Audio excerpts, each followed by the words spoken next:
Hi friends, welcome to my channel. ఇవాళ నేను చాలా ఈజీగా సాంబార్ చేస్తున్నానండి. చాలా టేస్ట్గా ఉంటుంది. ఇడ్లీలోకి కానీ, గారెల్లోకి కానీ, రైస్లోకి కానీ కూడా తినవచ్చు. చాలా ఈజీగా చేసుకోవచ్చు అండి నేను చెప్పిన టిప్స్తో.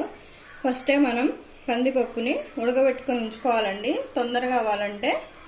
తర్వాత అదే కుక్కర్లో కందిపప్పు బాయిల్ చేసిన కుక్కర్లోనే వెజిటేబుల్స్ అండి, బెండకాయ 2 బెండకాయలండి, 2 దొండకాయలు, 1 క్యారెట్, 2 కట్ చేసుకున్న పచ్చిమిర్చి, తర్వాత 2 టమాటాలు, సాంబార్ ఆనియన్స్ అండి, చిన్నగా ఉంటాయి ఇవి, చూసారా? ఎక్కడైనా దొరుకుతాయి ఇవి. సాంబార్ ఆనియన్స్ వేస్తున్నాను, మనకి ఎన్ని కావాలంటే అన్ని వేసుకోవచ్చు. తర్వాత చిన్నుల్లిపాయలండి, ఒక 7-8 నేను తొక్కు తీసేసి బాగా చిదం కొట్టుకున్నానంటే అవి వేయాలండి. తర్వాత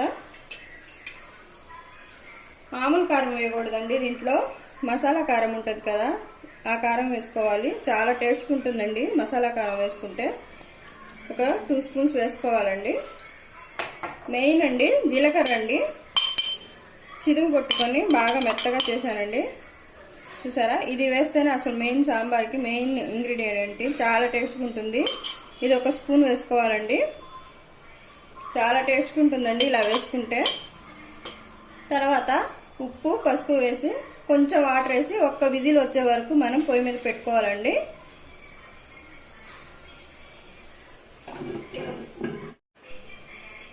ఒక 1/2 స్పూన్ పసుపు వేస్తున్నానండి. తర్వాత ఈ వెజిటేబుల్స్కి సరిపోయేంత ఉప్పు వేస్తున్నాను, కళ్ళుప్పు అండి ఇది. ఇప్పుడు కొంచెం వాటర్ పోసి మనం 1 విజిల్ వచ్చే వరకు ఉంచుకోవాలండి.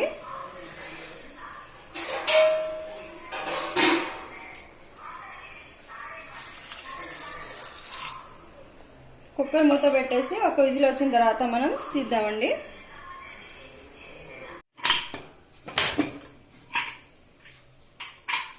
చూసారండి, ఈ విధంగా ఉడికితే చాలండి. మన వెజిటేబుల్స్ అన్నీ మెత్తగానే అయిపోయినాయి. ఇప్పుడు మనం ఆల్రెడీ నేను చింతపండు నానబెట్టుకుని ఉంచుకున్నానండి, బాగా మెత్తగా అయిపోయిందండి. దీన్ని బాగా మెత్తగా చేసుకుని దీని వాటర్ మనం ఈ వెజిటేబుల్స్లో వేసుకోవాలండి.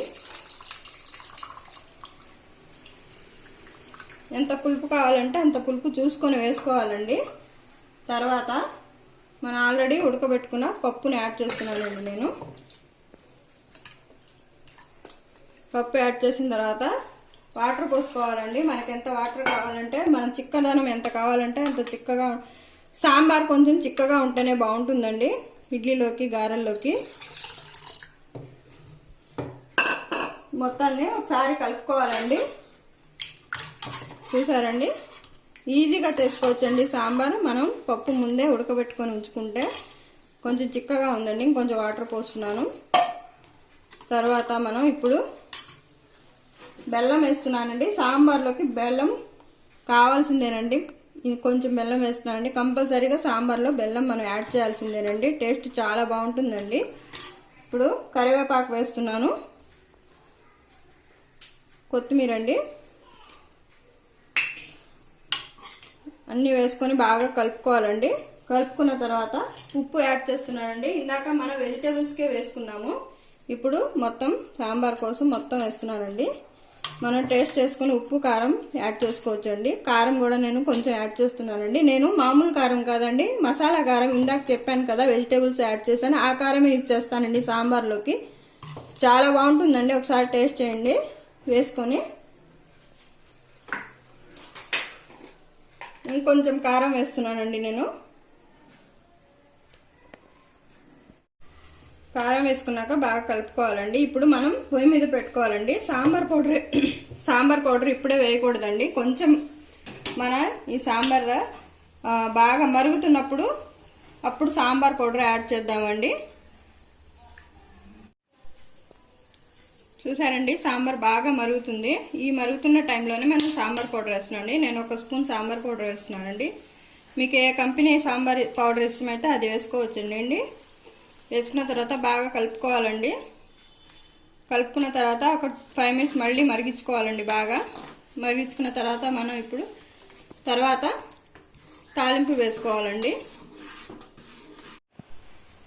చూసారండి, సాంబార్ బాగా మరిగిపోయింది. ఇప్పుడు మనం తాలింపు పెట్టుకుందామండి, పక్కన పెట్టుకుందామండి సాంబార్ని. ఇప్పుడు ఆయిల్ పెట్టుకున్నామండి. ఆయిల్ హీట్ అయ్యే వరకు వెయిట్ చేయాలండి. చూసారండి, ఆయిల్ హీట్ అయిపోయింది. ఇప్పుడు మనం తాలింపు పెట్టుకుందామండి. తాలింపు గింజలు అన్నీ యాడ్ చేసుకున్నానండి. అన్నీ బాగా ఫ్రై అవ్వాలండి. జీలకర్ర కూడా యాడ్ చేస్తున్నానండి. కొంచెం జీలకర్ర, కొంచెం తర్వాత మనం చిన్నుల్లిపాయలండి బాగా కొంచెం చిరమ కొట్టుకుని వేసుకోవాలండి. తర్వాత ఎండుమిరపకాయలు, లాస్ట్లో ఇంగువ వేసుకుందామండి. కొంచెం ఫ్రై అయిన తర్వాత మనం ఇంగువ వేస్తున్నానండి, కొంచెం ఇంగువ. తర్వాత కరివేపాకు వేస్తున్నానండి. కరివేపాకు వేసుకొని మనం ఆల్రెడీ మరగబెట్టుకున్న సాంబార్లో ఈ తాలింపు వేసేసుకుందామండి. పొయ్యి ఆఫ్ చేసుకొని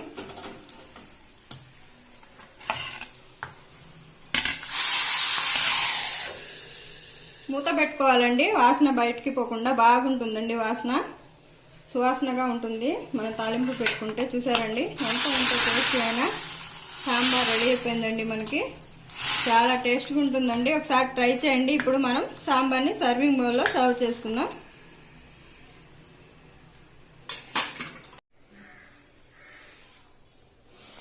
చూసారండి, ఎంతో టేస్టీ అయినా సాంబార్ రెడీ అయిపోయింది. చాలా టేస్ట్గా ఉంటుందండి. ఒకసారి ట్రై చేయండి. చాలా ఈజీ కూడాను, మనం తొందరగా చేసుకోవచ్చు.